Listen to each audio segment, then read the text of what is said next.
Welcome everyone. I want to thank community members and members of the press, city staff who are here participating in this 7th annual State of the Public Safety Report to our community. Thanks to our 3 presenters, from whom you will hear soon, each a leader in public safety: Chief of Police Mike Dekoff, Director of Community and Family Resources Department Beverly Calendar Anderson, and Fire Chief Jason Moore. I recognize we have some elected officials in the office. Good to see City Clerk Nicole Bolden. Glad to see you here. I see City Council members Bill Piedmont Smith. Am I missing any others? Thank you for being here as well. Thank you all for being here. First, an acknowledgement. As mayor, I like to do this in official proceedings. We recognize that the city of Bloomington sits on native land. The city, as well as city administrative buildings like this, are on traditional homelands of the Miami, Delaware, Potawatomi, and Shawnee people. And we acknowledge they are past, present, and future caretakers of this land. We also acknowledge that much of the economic progress and development in Bloomington and Indiana resulted from the unpaid labor and forced servitude of people of color, specifically enslaved African labor. We acknowledge that this land remains home to and a site of gathering and healing for many indigenous and other people of color, and commit to the work necessary to create and promote a more equitable and just Bloomington. So this annual State of Public Safety Report is important because it provides our community fundamental data points on how we are doing with keeping our community safe. And safety is a most important part of the quality of life people in Bloomington know and enjoy. Sharing this data publicly since 2017 is part of the accountability that we embrace, and it helps us together identify patterns and progress as well as persistent problems. Residents and other interested parties can keep up to date in other ways too. Our open data portal, Be Clear, gives access to more than 200 data sets, including crime statistics, budget status, officer training hours, and much more. And the resident-led Board of Public Safety meets monthly in public session for all to hear regular detailed reports on our activities. Now, without further ado, this year we will hear directly from our 3 leaders in turn, and then I will make some closing observations and announcements, and then we will open it up for questions from the press or the public at the conclusion of the presentations. So first, and you'll hear directly in order, first we'll hear from Police Chief Dekoff, then CFRD Director Calendar Anderson, and then Fire Chief Moore. Chief Dekoff.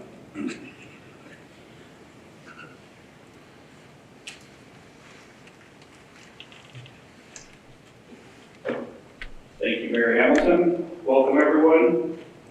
So I have to try to navigate this remote, my notes, all at the same time, so bear with me here so I don't get too far ahead of myself. So we're going to start today off with just some what's happening in Bloomington. So I'm going to present a bunch of statistics first, and then we'll go into the second part of it, which is the men and women of the police department who are responding to all these calls. So this is a snapshot of calls for service over the last several years. And you'll notice in 2022 we had 54,000 calls for service come into the dispatch center for the police department. It's an increase from the last couple of years, but 20 and 21 we were dealing with COVID-related circumstances, and so there were fewer calls for service, but we are back up in 22 with numbers that we had seen prior to COVID. This is just a comparison of all of the agencies that the Monroe County Central Emergency Dispatch Center dispatches for. You'll see the Bloomington Police Department is at the top. We are the largest agency with the most calls for service. And then we go down to the other law enforcement agencies, the fire departments, and the ambulance service. Let's talk a little bit about comparison of crime totals from 2020 to 2022. You will see that murder is at the top of the list. We had 5 homicides in 2022, which was an increase over 2021. Attempted murders are up in 2022 over the previous years. Rapes and forcible sex offenses, those numbers are up slightly in 2022. Robberies were down in 2022 versus the previous years. Assaults were slightly up from previous years. Domestic battery calls were also up.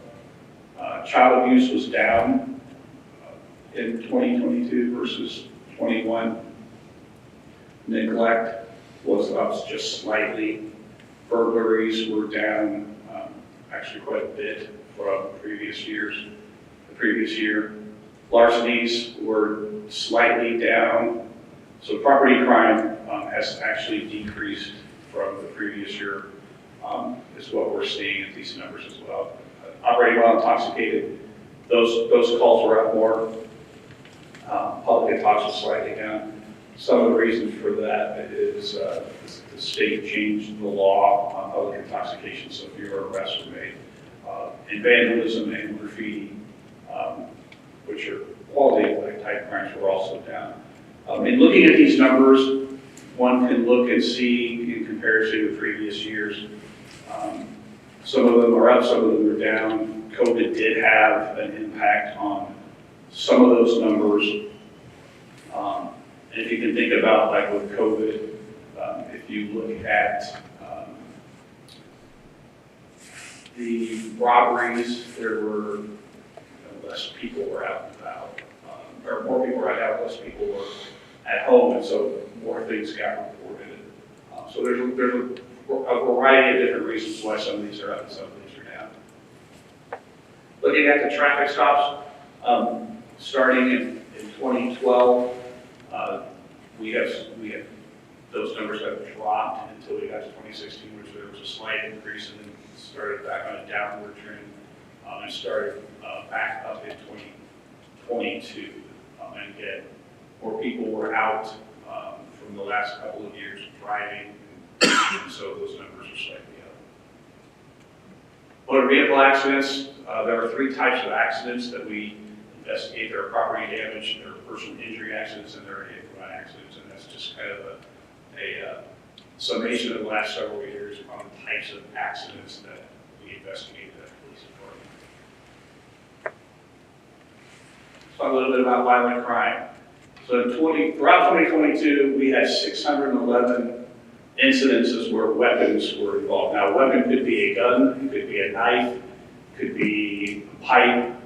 So we saw a slight decrease in the number of calls involving weapons from the previous year. But what I want to focus on is the one with firearms. We had 132 incidences last year. Of those 132, 70 incidences involved firearms that were actually fired at a person. So when you hear in the news about shots were fired at a house or shots were fired, from a moving vehicle, those are the types of incidents that we are talking about. We have seen a significant increase in firearm-related type calls, which is concerning.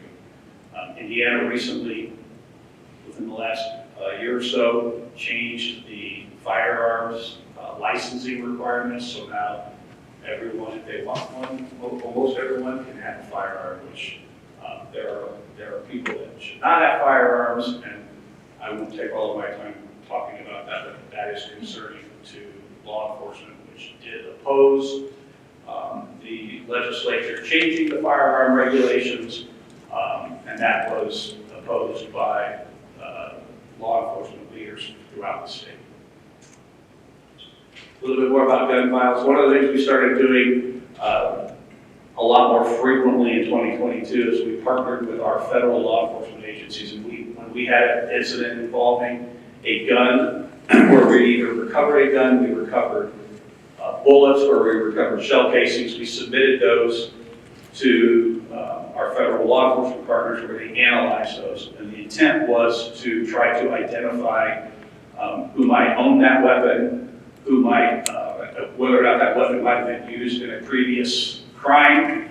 And so that was a way for us to start to try to identify the individuals involved in the firing of these weapons.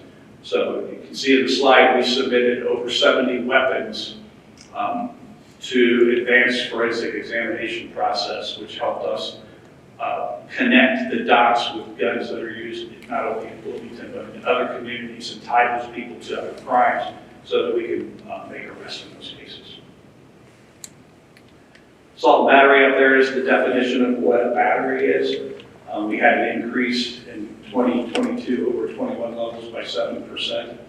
I've talked about this in the past. The vast majority of batteries, the victim and the suspect know each other, and in over 60% of those crimes, they occur in a residence. So an overall look at crime, the crime rate for the city decreased by 1% in 2022. Violent crime was up by almost 6%. As I stated, it's important to note that violent crime is not random, that 80% of the crimes victims know their assailants. We continue to work with a variety of different social service agencies, advocacy groups to bring attention to this so that we can try to focus on de-escalation so that these crimes don't escalate into violent situations. So now on to the people that investigate these calls and respond to these calls. This is our organizational chart. It's also a snapshot of our personnel. We are authorized 105 sworn officers. Our staffing is currently at 80. We have 17 openings, which I can report we just hired 5 new people that will start at the end of February. A breakdown as to the makeup of the officers is also on the screen. Our non-sworn personnel, which includes our records division, our dispatch personnel, our social workers, and our community service specialists are also up there. We are authorized 71, and we are currently at 55. Talk a little bit about hiring and recruiting.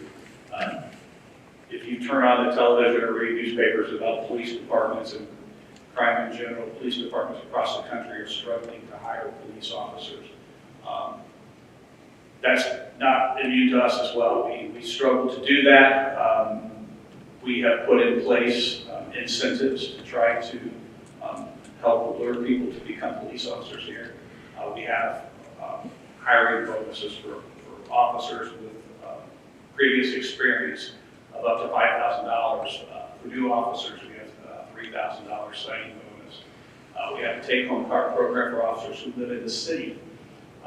Last year, we did quarterly bonuses of $1,000 before the contract that we just renegotiated that gave substantial raises to the officers, which took effect in January of this year.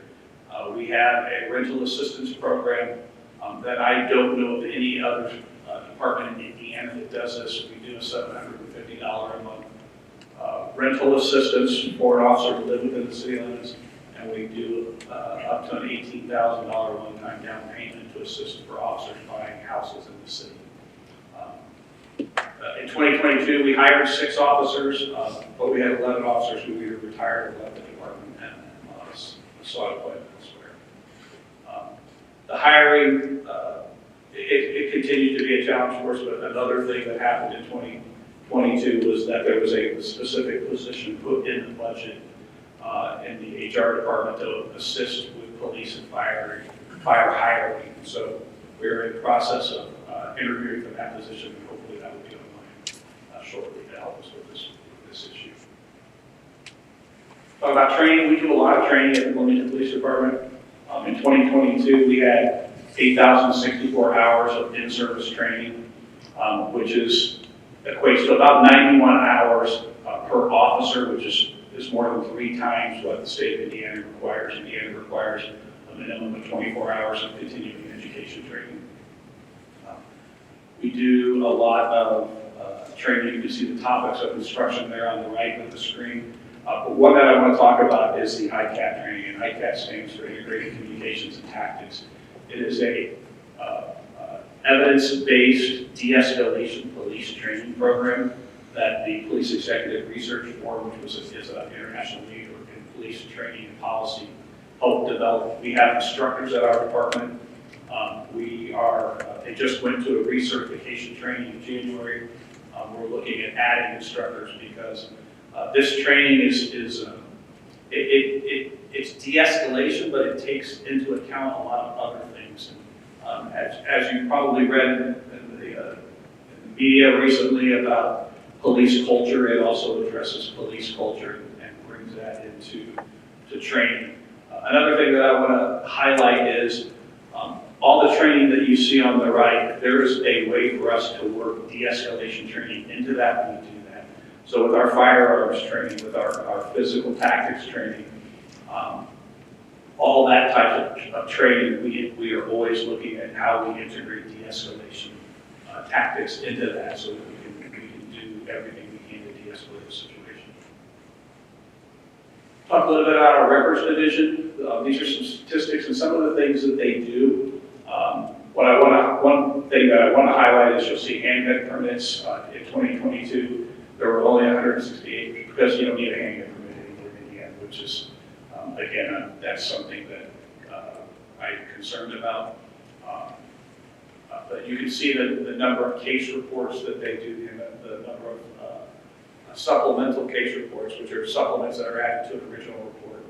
So we have a full-time records division that is extremely busy, making sure that all the paperwork that the officers generate, all the paperwork that the public might need from the police department, that we can answer those requests as quickly as possible. The Monroe County Central Emergency Dispatch Center is ran by the Bloomington Police Department. We are authorized 32 dispatchers. You can see there we have vacancies as well. But they dispatch for almost all public safety agencies in the county.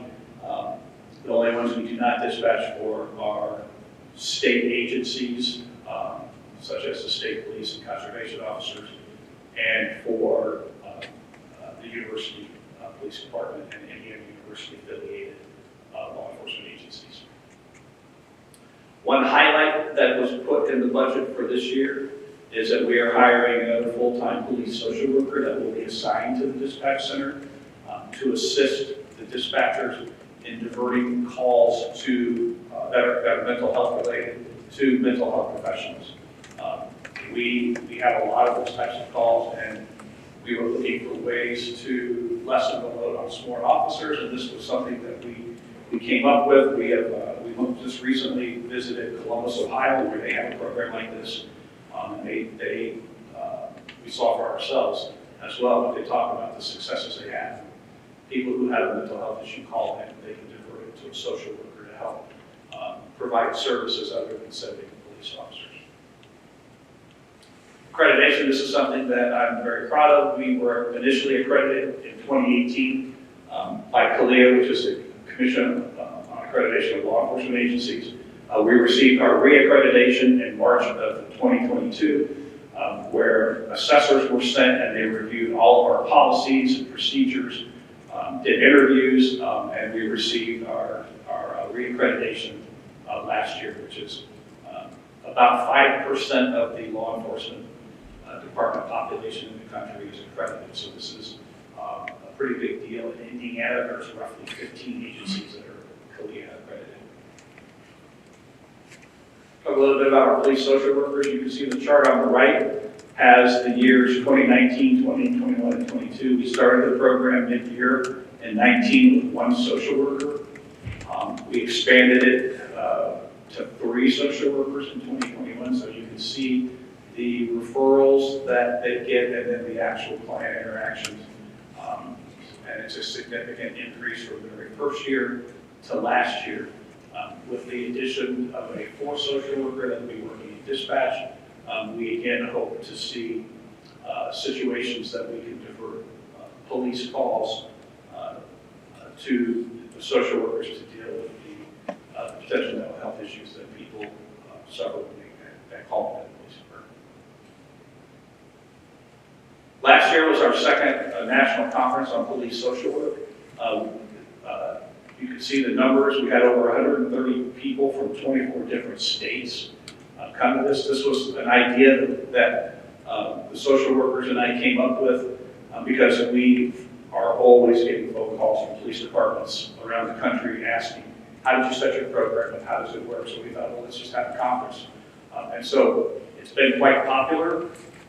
We had 3 days of training, and last year's was even better because we had a lot more people from around the country that have expertise in these areas participated in doing the training. And so it's become a very popular training conference for people who are interested in starting police social work programs or continuing the programs that they have.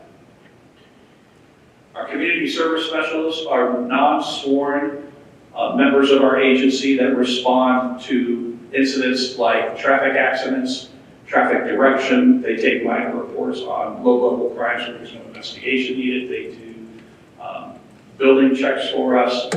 It has become something that we started in 2020. It started off small, but they currently take almost 5% of the call volume that we get on those minor calls that would not necessarily require a sworn police officer to respond, which again then frees them up to deal with more serious stuff, but we don't ignore the minor things because now the community service specialists take those calls. I'll note that in 2022, we also added 4 additional positions to the budget, and we are in the process of doing interviews to fill those 4 positions that will bring the authorized rate up to 8.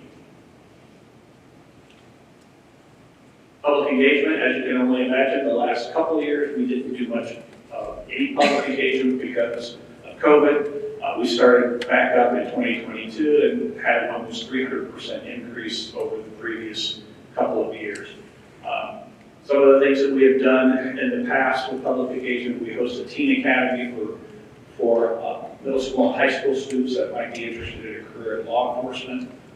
We do the public safety cadets, which is, again, geared towards high school kids that have an interest in policing careers. We have done programs at Banneker. We've done Great Progression Defense, which is self-defense training. A lot of neighborhood meetings, department tours with different groups. And so community engagement is something that is extremely important. As the mayor frequently says, the more the public knows about the police and the more the police know about the public, the better things will be. And so that is something that we try to practice all the time with our outreach and engagement. And so the last 2 years was difficult, but we're back into it now. And it's something that the officers enjoy as well because we get to meet people kind of in different circumstances than what we normally would on calls. Transparency and data sharing, the mayor talked a little bit about the Be Clear portal, but we also provide information to the police data initiative. You can see the website is publicsafetydataportal.org. The bullet points on the right are all of the different data sets that we provide information to both of those data portals. So anybody that wants to know anything about officer-involved shootings or complaints or use of force or hate crimes, whatever, can get on these public data portals and see what types of things are occurring here in Bloomington.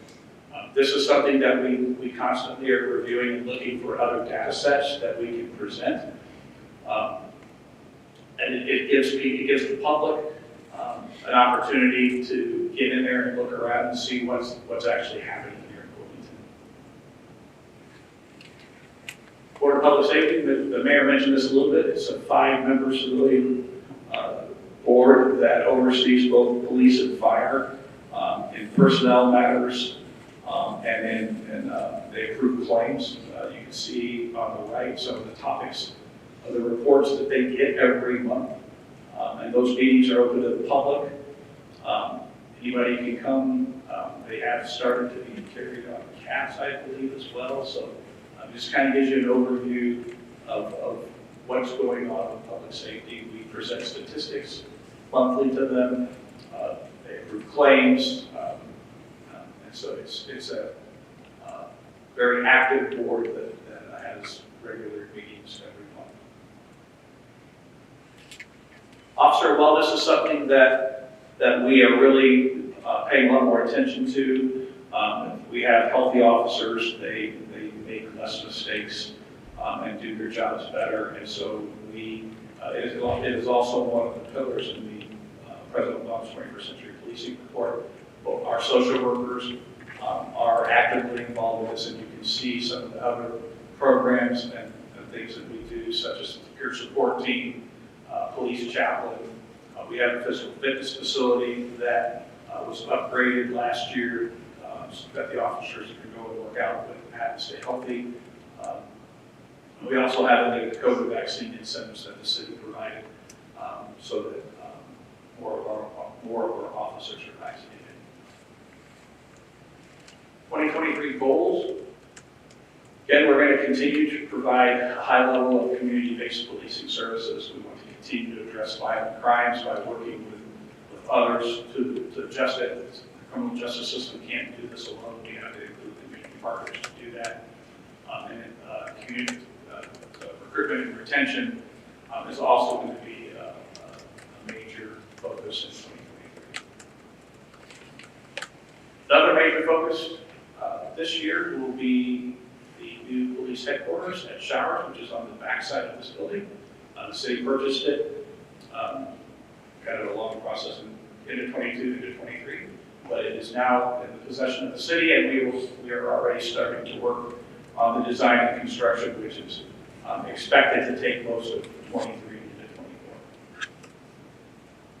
That's all that I have. I would next like to introduce Beverly Calder-Anderson, the director of the Community Information Board.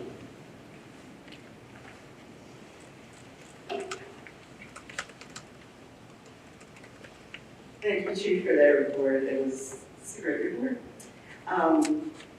As he said, I'm Beverly Calder-Anderson, Director of the Community and Family Resources Department.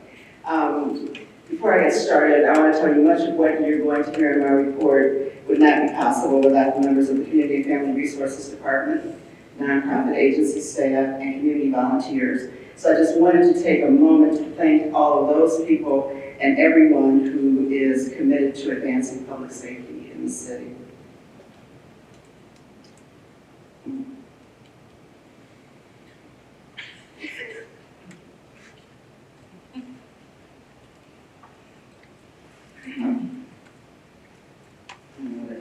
Okay, so looking back to where we ended our report last year, I'd like to bring you up to date on some of the things that we have done. So last year we talked about Charles Culp, who was our new after-hours ambassador at the time. So he's been on the job now for about a year, a little over a year, and has become established as a downtown fixture and a resource for visitors, business owners, and people in need of services.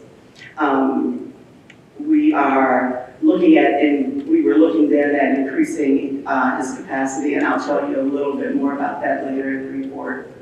We also talked about helping Bloomington Monroe last year, which is an online portal for resources. It's a partnership between the Bloomington Health Foundation and the city of Bloomington. It's a 24-hour, 7-day-a-week resource hub. Provides much needed resources for people in need, things like housing, shelter, healthcare, food, clothing, and more.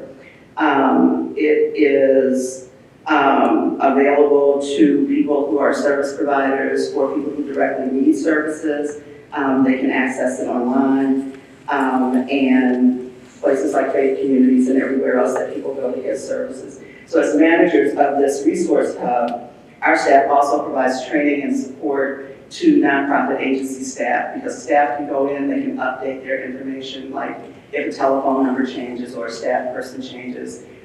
They don't have to come through us to update that information, they can do it directly. And so we do provide that training. And anyone who is interested in accessing that can find it at helpingbloomingtonmonroe.org. We're also continuing to provide support to the Heading Home of Central Indiana and the Housing Security Network, both financially and by serving on their advisory councils. Last year, we started the Future Policing Task Force, and that task force was created to help develop a vision for policing in Bloomington that was forward-thinking and responsive to community needs. And the task force consisted of 10 community members. We had 3 support staffs, 3 staff supporting them, with the goal of developing a vision for policing, like I said, that's forward-thinking and responsive.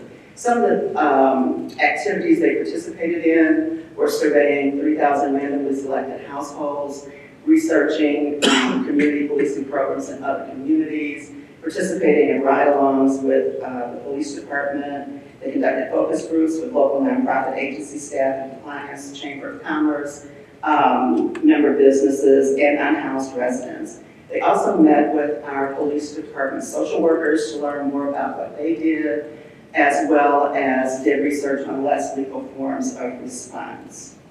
In April,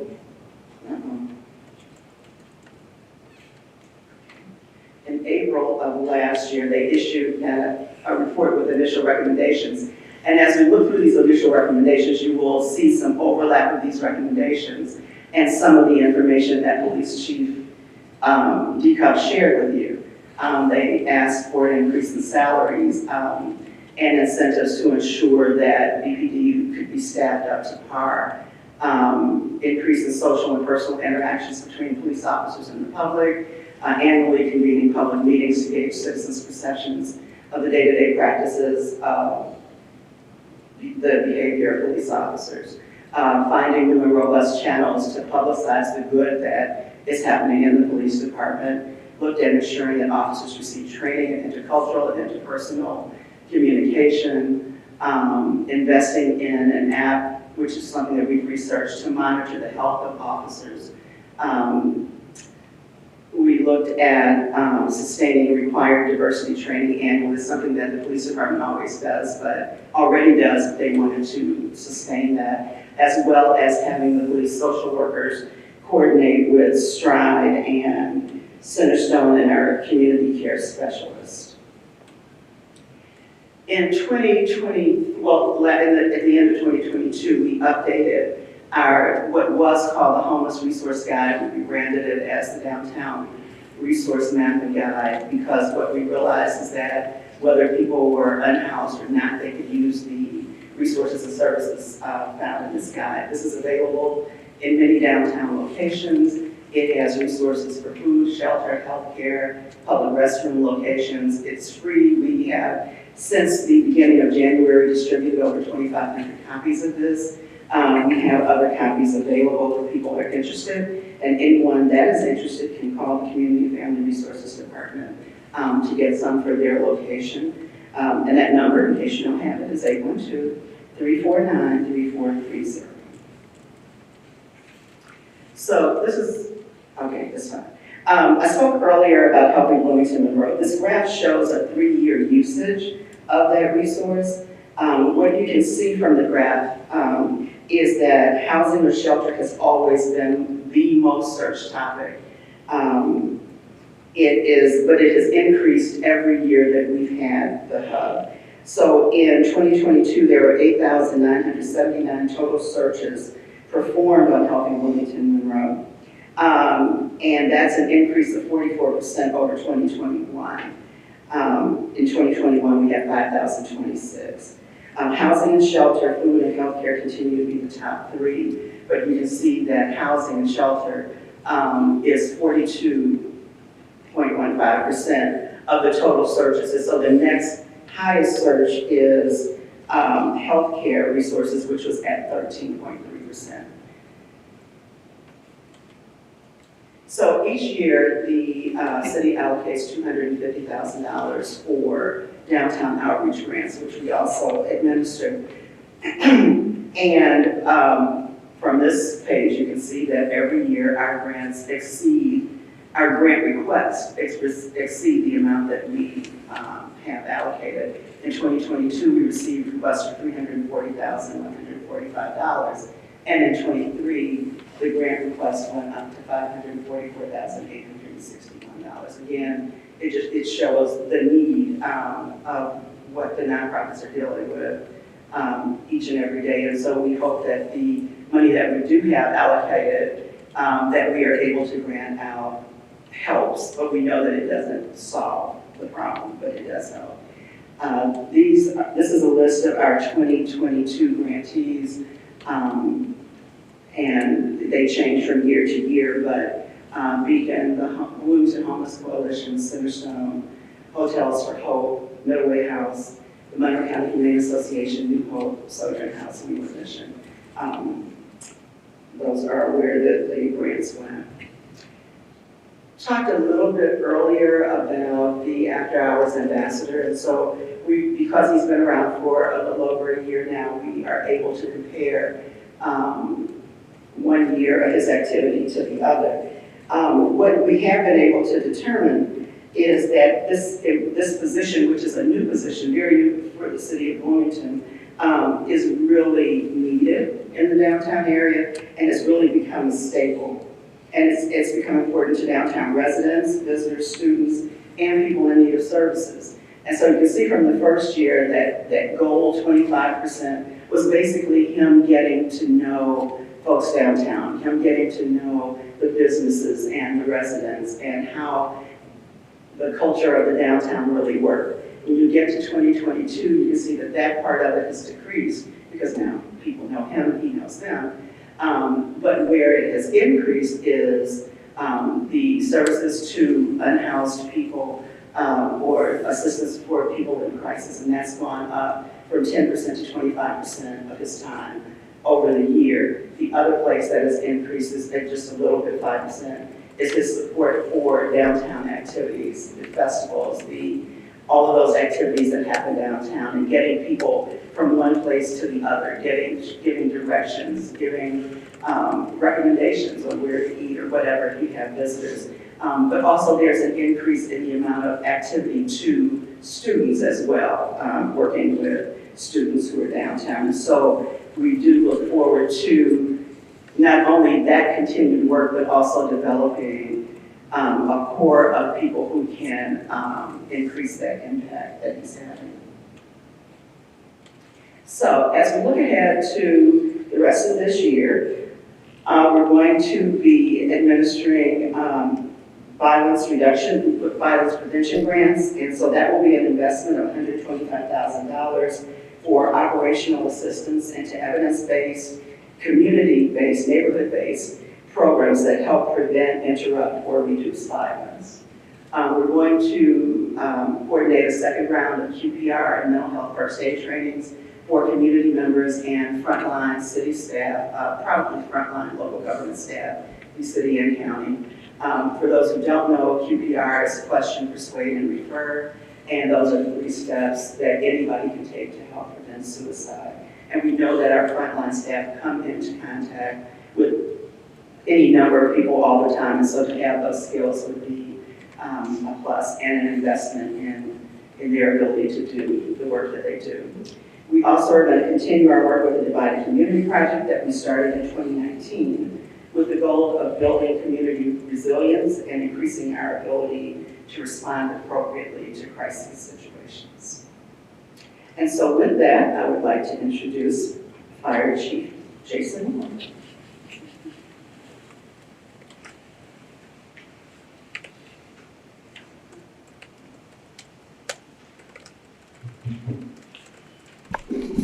Good afternoon, thank you for that. As she said, I am Jason Moore, I'm the Fire Chief of the City of Bloomington, and we're going to be going over last year and a little bit of what's to think about for this upcoming year.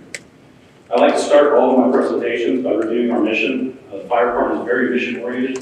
I will update one thing on this from the previous years till now. We've added global integrated healthcare, and we'll be talking a little bit more about what that means and what it is. But essentially, we always serve the public safety, excellent public safety, and I want to point out by credentialed, well-trusted, first-rate training and high-quality equipment, because that's not where we started this journey when I became chief, but that's where we're at now. So looking at last year, our operational call types, you can see the percentages. I will point out that in 2021, we saw the largest single increase from year over year of calls. We saw another increase in 2022. And some of the things that Chief Deepak discussed and the mayor discusses about how we need to start diverting calls is becoming very important because running this many calls is becoming a really strong burden on not only the sworn police officers, but the sworn firefighters. So again, Rolling Grade Healthcare is one of those programs we put in place to help divert some of those calls. Going from year to year, you can see that we went up 330 calls. Looking back, even back to 2016, we're almost double that call volume from 2016 till now. But the biggest changes we had, a few of them were from administrative changes. Rescue EMS went down. We also saw that our service calls went up. We reclassified what a lift assist is, so that's going out helping somebody that's not actually hurt. Knowing that we have ambulance shortages in the county, we actively went to help with some of these issues that we could. Because we also knew that would help us engage our local integrated healthcare programs. Other things are some of the things that we see year to year just fluctuate back and forth. But for us, it's really concerning to start seeing, again, the increases in false alarms, which in 2023 we do have a few things that we're going to work on that with. We also like to report out with IU. They are a big part of our community. You can see that other than the years of COVID, where there's some abnormal statistics, we're kind of on track. The bigger peaks come when the students start. We do actively engage programs when students do come to IU, and that's where you start seeing some of the decreases right after they get there. So from year to year, looking back, we're almost even to what we were back in about 2016. So a lot of our prevention efforts that we started kind of fizzled out with COVID, and we're bringing all those programs back and hopefully help drive those call volumes back down again. And here again, you can see from the year to year, they are up 70 from last year. But again, overall, they're fairly steady from the time that I've been chief here. One thing we do need to talk about is our response times. So every time someone calls 911, they generally don't care what color the truck is. They don't care what emblem's on the truck. They just want someone there quickly. We are reporting against the national standards for our agency. You'll see the boxes that are up there. There's 3 of them labeled for fire. There's turnout time, which is from the time that dispatch notifies us of the call until we are on the truck and actually leaving the station. There is the first arriving, which is from the time we leave the station until we arrive on that scene. And then the last one is what we refer to as total response force. That is based on the standards for ISO and the national standards, which is when we get the first two engines in an aerial truck on scene. The goal is to be there 90%, and you can see we are well below those goals. Knowing that we've looked into this, we have several things on the side that have affected it. We do expect the numbers to bounce back quite a bit once we finally get back into our Fire Station 1. Operating out of the lawyer's office, it's been converted to a fire station. It was useful, it's helpful. We maintain a presence downtown, but it is not designed to be a fire station. The next set of boxes are EMS, which is emergency medical. We also track that for the turnout, which again is from when we receive the alarm until we get on the apparatus, and then the first arriving. And then there's not a national standard for all other calls, but if we're going to track everything else, why not just track that last one, which is everything else that's an emergency call. And that's the one that we got really close to our goal in, which is also a big chunk of all the things we do. So when we look at this, I like to say that we are data assisted, not data driven. If I were just to look at the raw data, we would say, oh no, what's going on? The city's unsafe. But we're not seeing poor outcomes. And I think that's really important to talk about is not just the data itself, but the outcomes that we see. So even with not quite meeting these goals because of poor station design, poor placement, the construction activities, the damage was caused by the flood, we are not seeing poor outcomes, which is a lot of deaths or other things that would happen if we were not getting there in time. Unfortunately, in 2022, we did have our first fatality since 2017. It was a preventable fatality, and we have been actively engaged in the area and those types of facilities that are similar to the one where that fatality happened to prevent future fatalities of that nature. There are various cities in the U.S. that could go back and say that we've had that many years of no fatalities, and that's directly related to all the prevention activities that we accomplish, going out and ensuring smoke detectors installed, getting out in front of students, teaching people cooking things. And this is actually even more important now with our mobile integrated healthcare of getting into homes and seeing hazards before they become a fire. I will point out that even though we had a slight increase over the past couple of years, overall the slant, we are still on an overall decrease as a city for the number of fires. So the mobile integrated healthcare, I'm pleased to announce we had a goal, which we failed miserably trying to get it done in the first quarter of 2022. But it was so new in the state that we actually were trying to build this as they were building all the requirements for a program like this. We did get it established in the fourth quarter. You can see here in the picture, these are our first two mobile integrated healthcare workers. And they spent the first quarter of their employments, the last quarter of last year, building those relationships. So very similar to the nighttime ambassador. First little bit, they have to actually learn how to connect people and what resources are out there. They also had to complete new requirements for training, which was not a requirement when they were first hired, but the state made it required. And I would like to point out that we're the only fire-based program south of Indianapolis currently that has one of these programs. In prevention, we talk about the 3 E's for us, which is education, enforcement, engineering. Obviously, education is one of the biggest components. If we can teach them all the way from grade school up, they generally do not engage in unsafe behaviors. Just like the police, we are seeing a bounce back to pre-COVID interactions, but we're still not quite back to where we were at peak right before COVID hit. But again, major improvements in the amount of community contacts, getting out to schools. We do have several departmental goals related to getting out to the K through 12 schools, direct work with Indiana University, and then, again, just providing that educational resource and smoke detectors and all those things. Enforcement, that's us getting out, whether it's a complaint, whether it's just getting out preventatively to find issues. Looking at the fire inspections, we currently employ a fire marshal, a deputy fire marshal. In 23, we are adding another deputy fire marshal. So we should be able to get closer to our goal. We have never reached the goal of being in every business every year. The pre-plans, we talked a little bit at council and some other things. The fire department spends a lot of time trying to figure out how to deal with things before it happens. So again, these are not back to pre-COVID years, but we were out doing a lot of pre-planning on buildings. Engineering, this is where we try to do all of the preventative work before a building is even built, or as they remodel that building. The plan review process, we are one of the few entities in this county that do that for the fire side, making sure that as they build it is as fire safe as possible, and gives us a little bit of leverage and a little bit of ability to handle some of the larger buildings that maybe beyond our personnel staffing levels can handle. Training is the pinnacle of what we do. And we have to respond, but we have to also be prepared to respond. So we are pleased. We've set a goal back in 2016. We've constantly pursued that goal, and we've made it. Last year was no different. We made 103% of that goal. That's almost 43,477 hours. That is a lot of time spent training. But you also have to remember that we don't just fight fires. So when we talk about reoccurring, that's everything just to make sure that we are staying proficient in what we do. New certifications, we've had a large turnover in our department, so we're having to increase the number of certifications to make sure people are qualified to do the jobs they're doing. Physical fitness is very important, a little over 9,000 hours of that.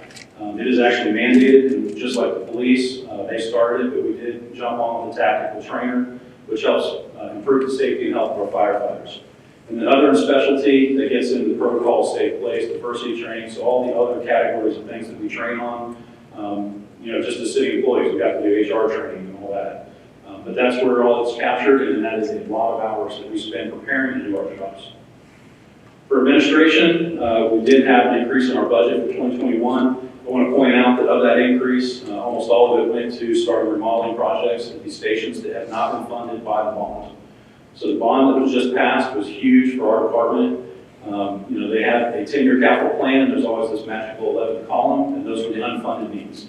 So the bond is taking care of those. What we did was put significant resources into these stations that are outside of the bond capacity to improve the lives and safety of our firefighters. This is just a few pictures of some of the conditions. Again, just broken equipment, the counters, broken tile, water that's gotten inside the building. All these are things that our firefighters are dealing with, and these are all things that are currently being managed right now with last year's funds. But with the construction delays, it's actually in progress as we speak right now. So for goals, I'm not one that likes to report that we failed at anything, but it is honesty. We have failed at several of our goals.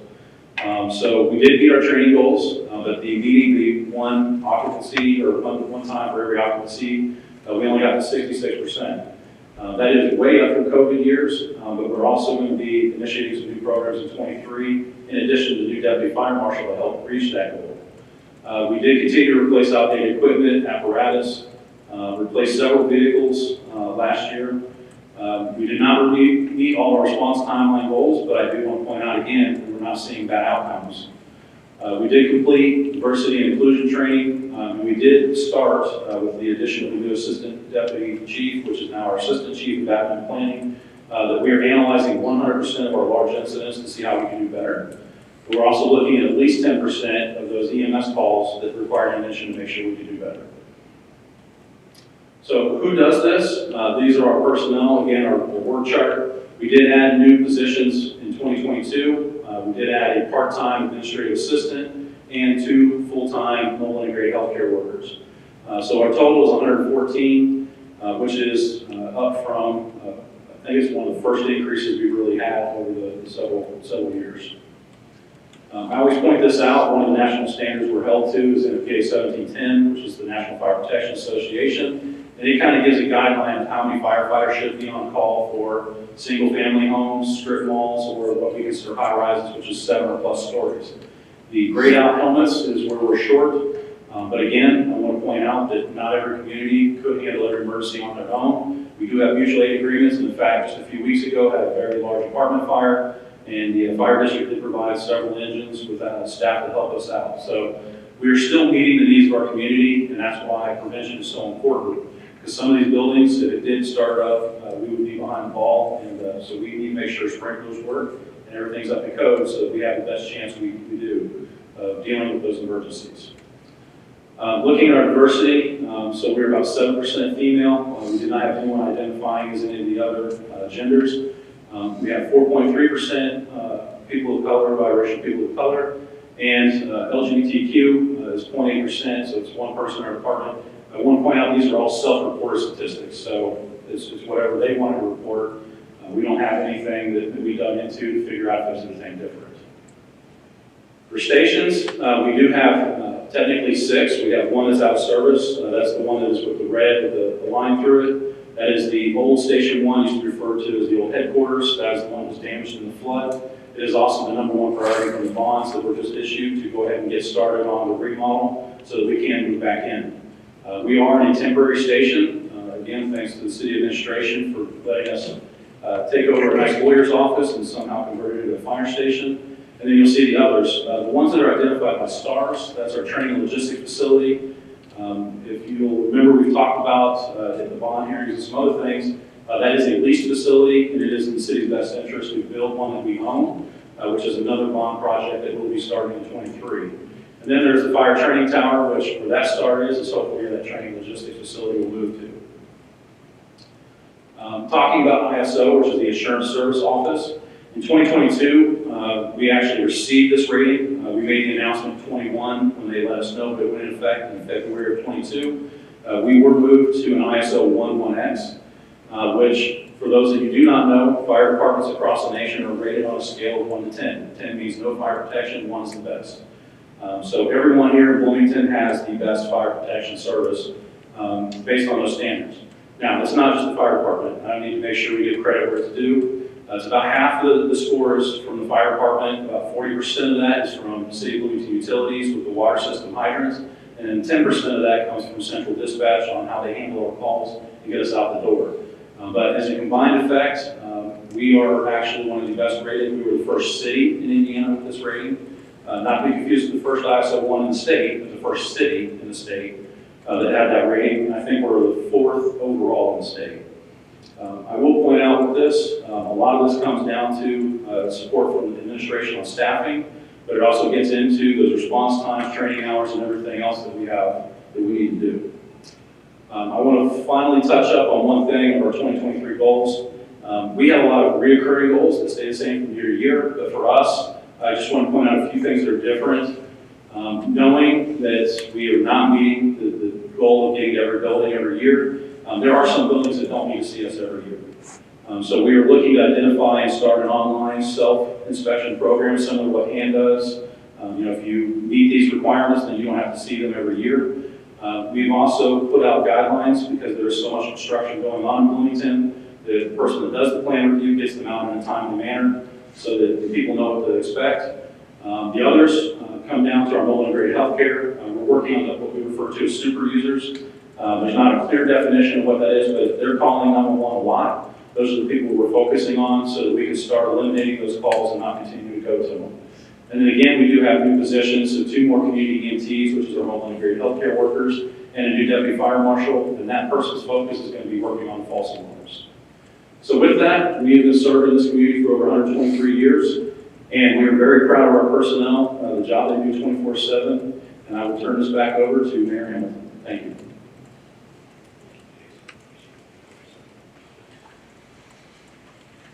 Thank you. We'll try to wrap this up quickly. I do want to thank all 3 of you for your reports, your leadership. I believe there's another elected official who's coming into the room, County Council member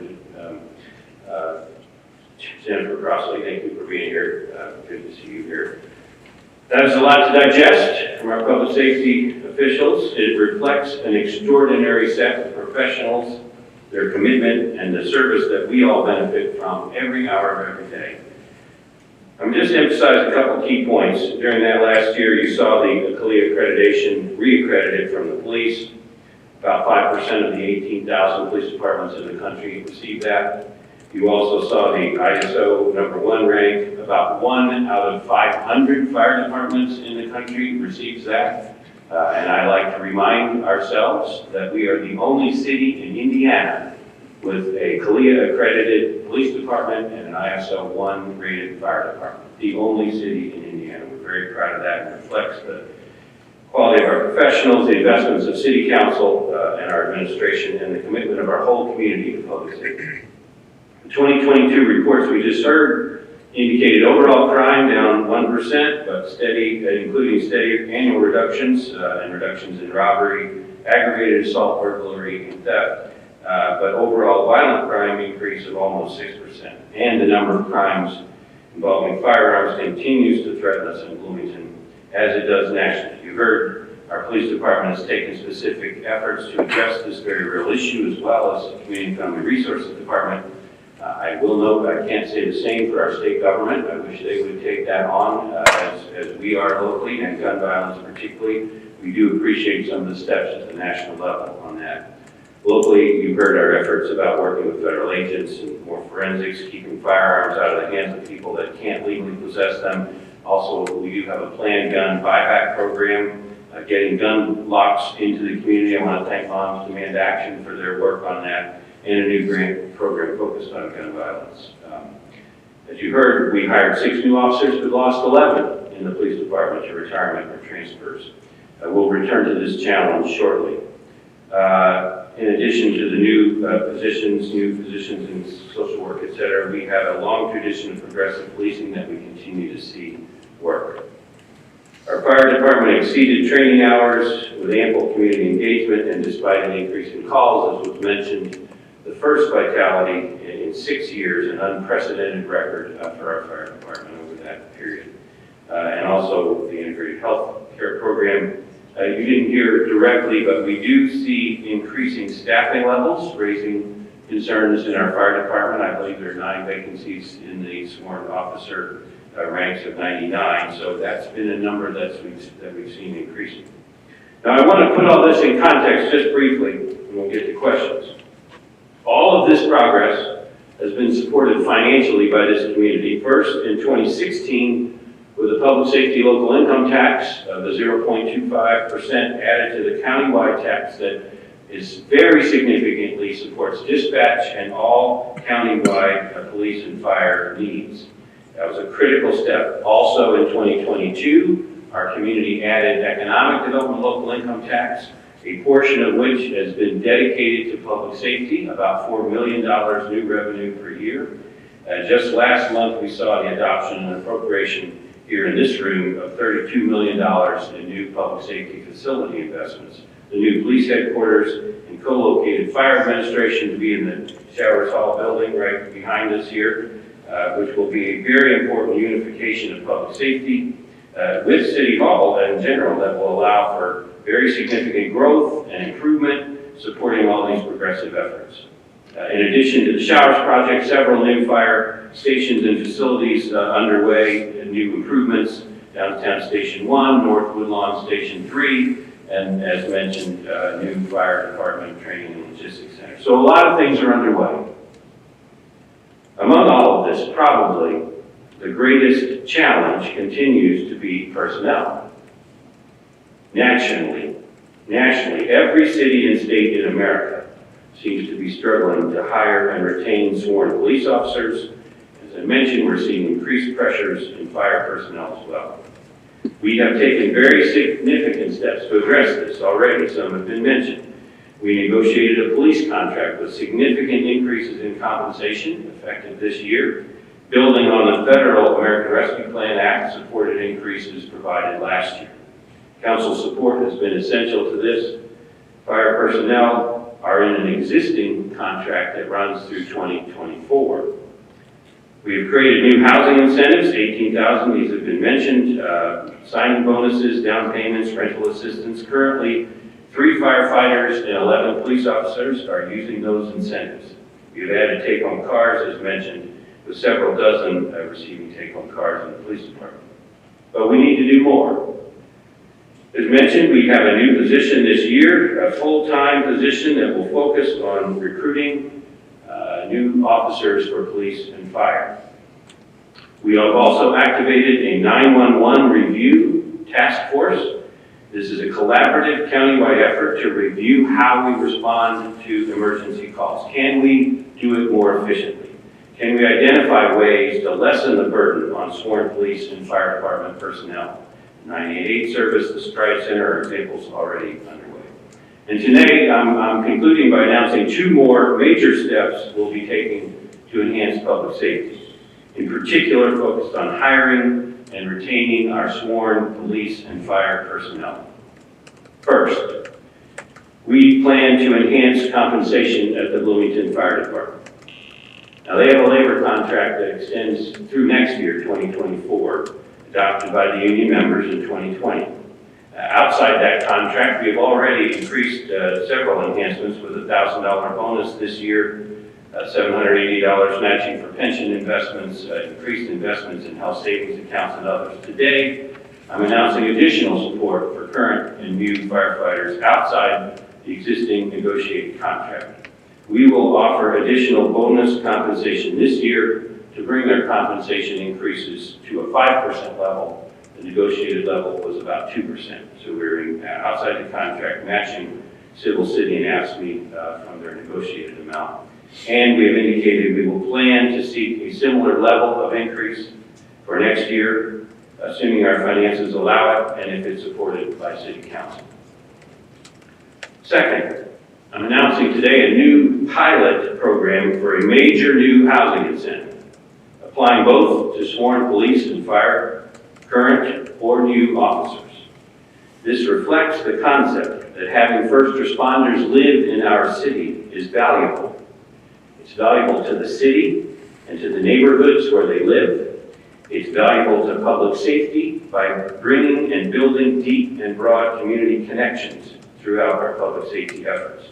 Therefore, beginning today in a pilot program, we will be offering each of up to 10 firefighters and 10 police officers a $100,000 no-interest down payment loan to buy a house in the city. Each loan will be forgiven $10,000 per year over a 10-year period. This will do at least 3 things. First, it will let individuals buy homes they otherwise could not afford in the city, participating directly in the great quality of life that Bloomington offers for them and their families. Second, it will let those participants build family stability and wealth over time with a $10,000 gain in equity per year, resulting in a $100,000 home equity after 10 years. And finally, it will help integrate 20 first responders into our community for the long run. We plan to fund this program with a combination of one-time American Rescue Plan Act funds, the federal funds that we so appreciate from the Biden-Harris administration and Congress, as well as ongoing annual budgets from the two departments. We are collaborating with local banks and financial institutions to implement the program, which can be combined with any existing external homebuyer supports already available. If, as we hope, the pilot demonstrates success in retaining existing and attracting new sworn officers, we will explore with City Council ways to expand it. Bloomington is very well served by highly trained public safety professionals every hour of every day. Dedicated people put their lives on the line for us every time they put on their uniforms. Our world is changing in public safety. Technologies and techniques are evolving, expectations evolve, challenges continue. And our report today, I hope, demonstrates the high level of public safety, but also the importance of continuing to invest and to innovate. I'm very pleased to share these announcements and the full state of the public safety report today. I may ask the other three of you to come up, and any of us will be happy to try to answer any questions that you may have. Thanks very much. Any questions?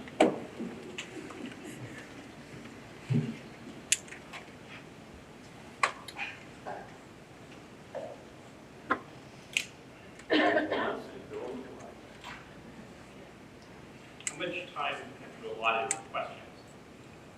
We're a little over our time, but I'm happy to answer questions. I've got a page full. The right approach would be, let me ask one and see how it goes. Will the administration be recognizing the dispatchers union? That's a question that I can't answer that right now. We're in discussions with them and look forward to resolving that in short order. All right. Could you give us a little more detail about when we're going to actually see stuff happen in the outside world in connection with the transition from the 3rd Street Police Station, the Showers Building, and the reconstruction of the fire station? So are we going to see construction activity or at least demolition activity for the fire station yet this year? And the other part of that question, how is the police union getting looped into this planning process at this point? Let me take a crack, and I may ask Chief Moore to talk about the fire station schedules, and Chief, if you want to add too. We have a request for qualifications on the street for an architect to work on the Showers Building. We expect that to be resolved in the next few weeks, and that the planning and design process for the Showers Building will begin in short order. I would expect within 60 days that will be a multi-month process, and we do expect in the Showers Building to see construction beginning this year, this calendar year. I expect it will conclude next year, but we'll know more about that once we get the detailed architecture work going. That process will definitely involve all of the interested parties, frontline police officers, fire administrators, and the other folks who will be using the building will certainly be involved in the design process. Chief Moore, maybe about the fire building. Thank you for the question, Dave. So for Fire Station 1, we were actually in the process of remodeling that building before the flood. So we've resumed that process. We would anticipate contracts going out with full engineering designs within the month.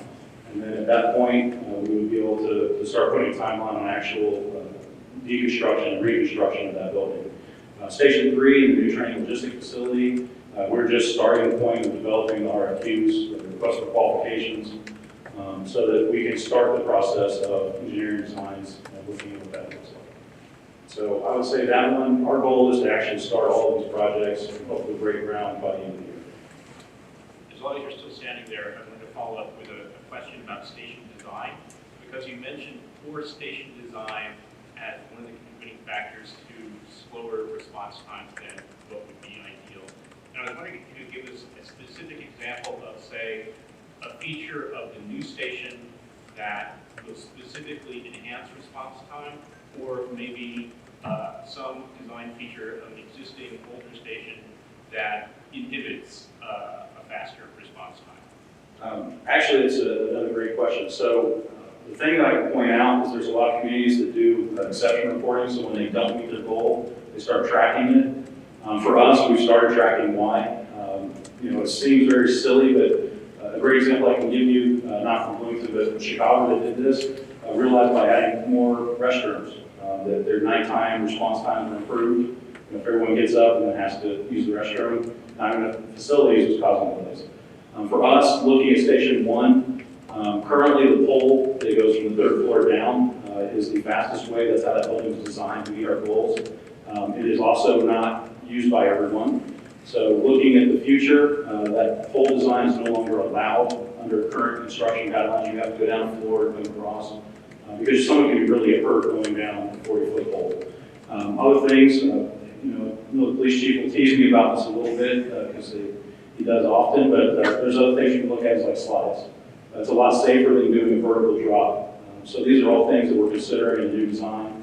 But ideally, you want a one-storage station that doesn't work in all locations. When we look at Station 3, making sure that everything's centralized around the vehicle. A lot of stations start spreading further out, and then you have to go further travel distances to get to those trucks.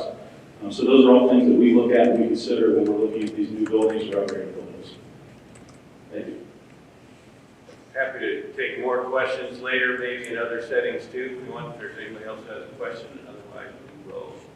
Yes. I just have a quick question. Jennifer Crossley, Monroe County Council. There's a lot of things that I see that the city is doing well in. And we already know that Bloomington is also part of Monroe County. As a colleague on the county council, one of my biggest things is to really hope that we can all collaborate together.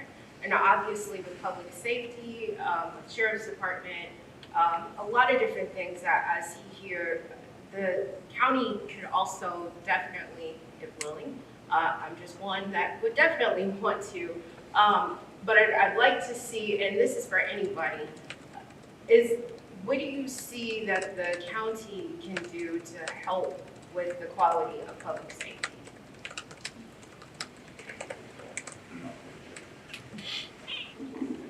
Thanks for the question. So over the years, we've done a lot of joint training together. We have a combined critical incident response team with city and county officers. So we've done different training things, we've done different operational things together. And I think continuing those and then looking at how we police in the future are things that we can look at. There's a new sheriff. He's new to county law enforcement, so I'm sure he's really overwhelmed. But at some point, probably in the next couple of months, I'm sure we can sit down and look at different things that we both do that will benefit both the city and the county and try to make it more efficient.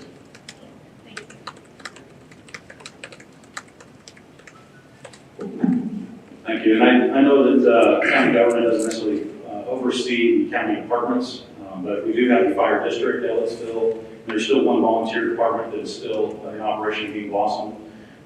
So we continually work with our partners. In fact, it's part of our annual goal to constantly try to improve those relationships. Over the years, we've done things like we're all on the same radio system. We do similar training. We have a lot of similar training requirements for positions. And then we also go out and we do trainings as we can into their area. They come into our area. So when we have things like the apartment fire I discussed, they came in, integrated into our system, and we just all work together to resolve the issue. So I think on the fire side, we're constantly making progress towards that. But again, we could always do better, so thank you.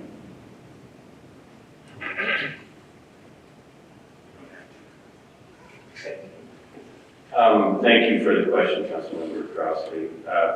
One general point, I do think it's, as mentioned, important for the public to know there has been a deep and long and exceptional amount of collaboration at first responders among county, city, and regional, and that's a great thing. Mutual aid and fire, responding to needs in police encounters and such, working together on specialty teams. So that's a really important and good thing.